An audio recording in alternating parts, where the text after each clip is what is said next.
Hello, my lovely listeners. Welcome to the Culture Compute Podcast. I'm your host, Sai Gadupali. Today's episode comes to you from the Bois Library at the University of Massachusetts Amherst, which is one of my favorite places to think, read, and watch the seasons change across campus. As I look out the blooming cherry blossoms and hear the quiet rustle of the spring semester energy, I find myself returning to a very familiar and restless question. Where is education heading? That is where we begin. What if your most powerful learning companion could run with no internet, speak your own language, adapt to your learning needs, and ask you to teach it back? What if the future of educational data was not mined from students but created synthetically? In this episode, we explore these radical shifts in learning technology, not just as hypotheticals, but as unfolding realities.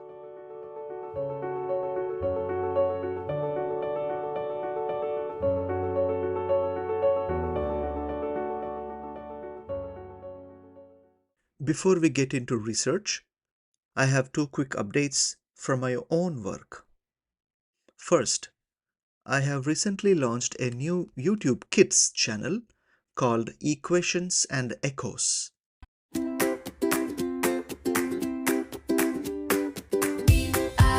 Biology.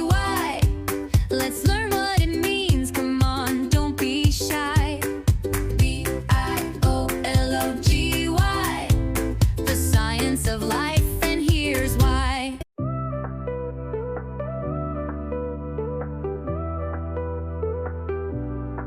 Planet Earth, a rock that's just right, with crust and core and heat so bright. It's made of layers deep and wide, where magma flows and plates can slide.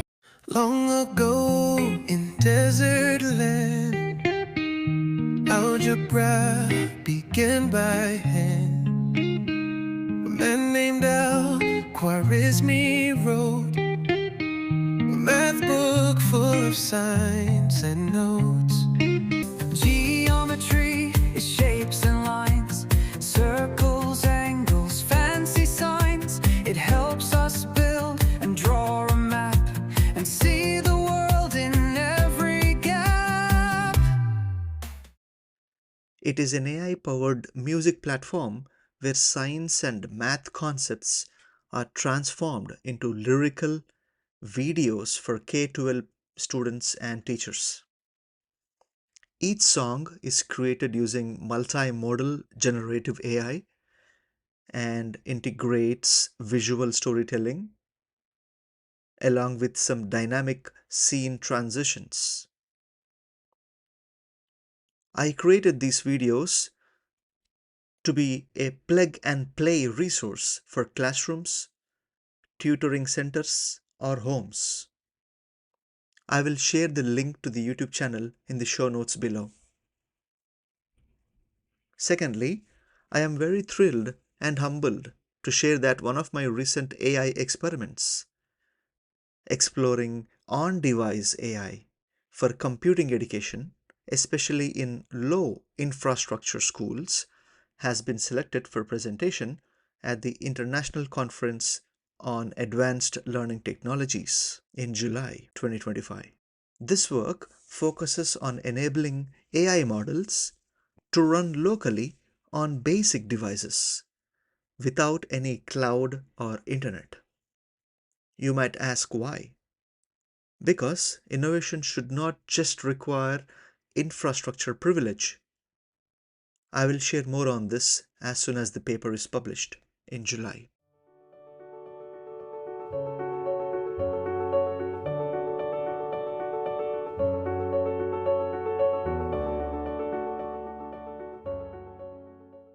So, here is what I have been wondering. What does it really mean to scale educational intelligence?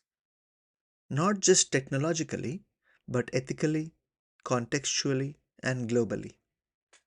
To help us explore this, I am reviewing three compelling studies, one on synthetic data generation in education, one on AI's role in learning feedback and content creation, and the last one on the psychological impacts of mobile phone restrictions in schools. Let's begin.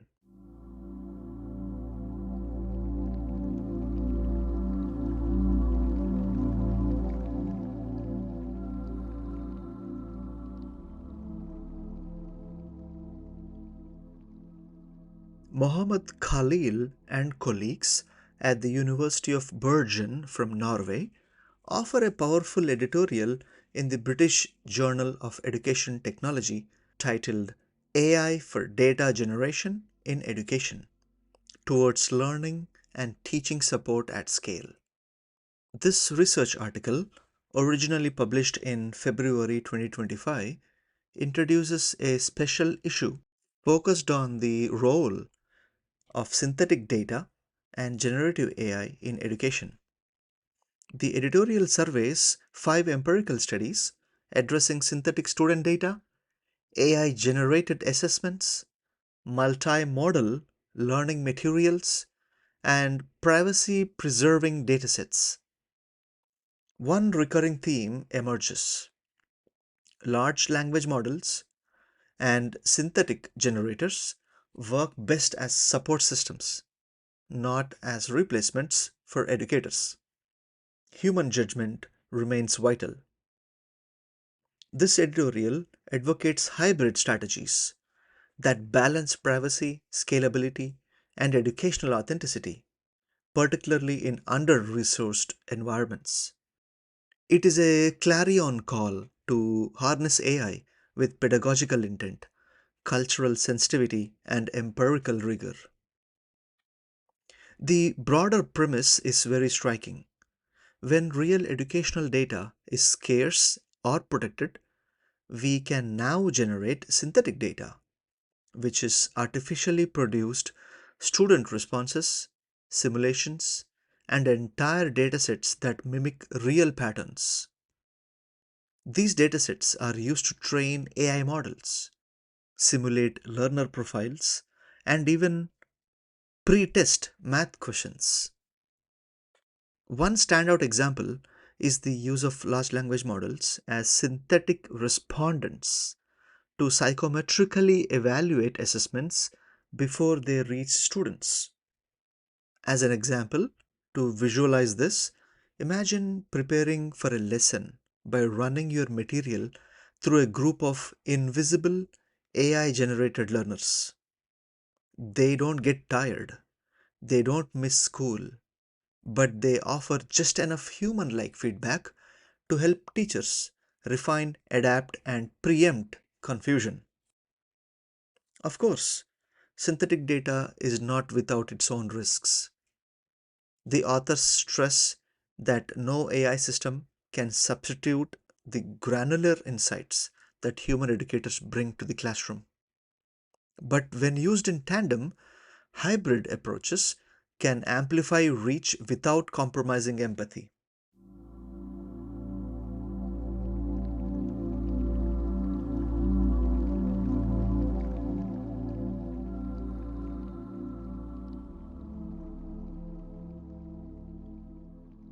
The same editorial issue includes a remarkable set of companion studies. One in particular by et al. From December 2024 and titled Assessing Student Perceptions and Use of Instructor versus AI Generated Feedback, where the authors investigate how students respond to AI generated feedback in Java programming courses. What they found was deeply human. While students appreciated the speed and structure of AI feedback, it was instructor written feedback that drove actual learning gains. Yet, students wanted both. Interesting studies, such as this one, call for a design philosophy that I strongly endorse. AI should support human teaching, not simulate it. If feedback systems can blend the immediacy of large language models with the personalization of teachers, we may unlock a new tier of scalable mentorship. So far, we have been seeing AI acting as a quiet partner, one that simulates patterns, complements judgments, and invites us to reframe what real education data might mean. These tools don't ask us to relinquish control, they ask us to reimagine scale ethically, wisely, and with attention to what learners truly need. Again, synthetic data is not a shortcut, it's only a mirror reflecting our pedagogical choices back to us. And in that reflection, we glimpse a new kind of ecosystem, one where human intuition and machine intelligence co design the classroom. Let us now turn to a very different but equally urgent domain: digital boundaries in schools. A meaningful approach to using phones in classrooms must go beyond control. It must ask, what kinds of relationships with technology are we teaching our students?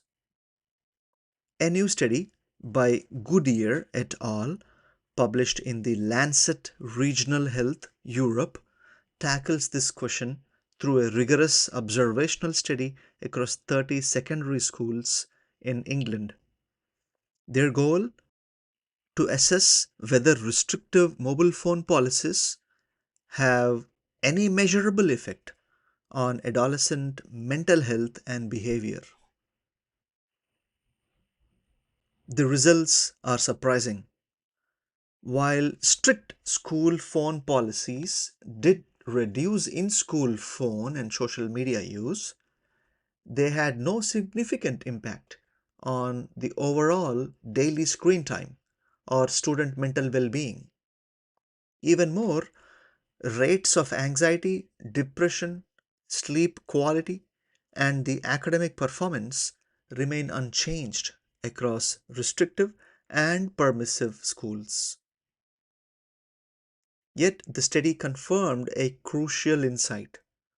Total screen time outside school remains a powerful predictor of well being.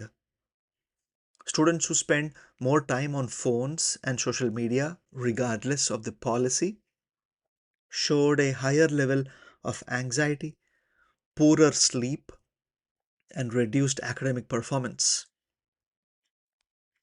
The implications are really broad ranging. They are also very clear. Restricting phones in isolation doesn't teach any digital balance, it just moves the challenge elsewhere. A student's relationship with their device is shaped as much by values and conversations as by rules. If there is one thread connecting today's episode, it's this: whether we are generating synthetic data, composing educational music videos, or banning mobile phones in schools, our choices about AI reflect deeper beliefs about learning, equity, and control. This spring, as cherry blossoms bloom outside this library window, I find myself returning to a single principle: education is not something we automate, it is something we attune. So let's build tools that listen before they teach. Let's write policies that empower rather than restrict. And let's ensure that in scaling education technologies, we do not lose sight of what makes learning truly human.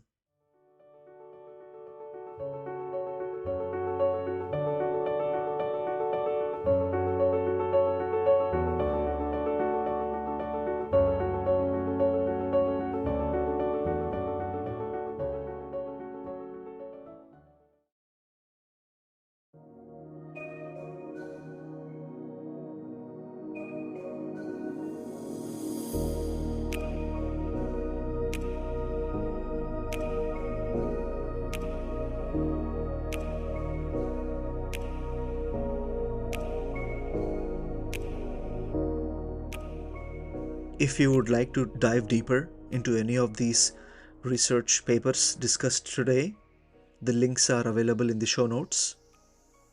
And if you are curious about how STEM can sing, check out the Equations and Echoes YouTube Kids channel I created using AI. This is Sai Gatupalli signing off from the University of Massachusetts Amherst. Until next time, keep computing culture.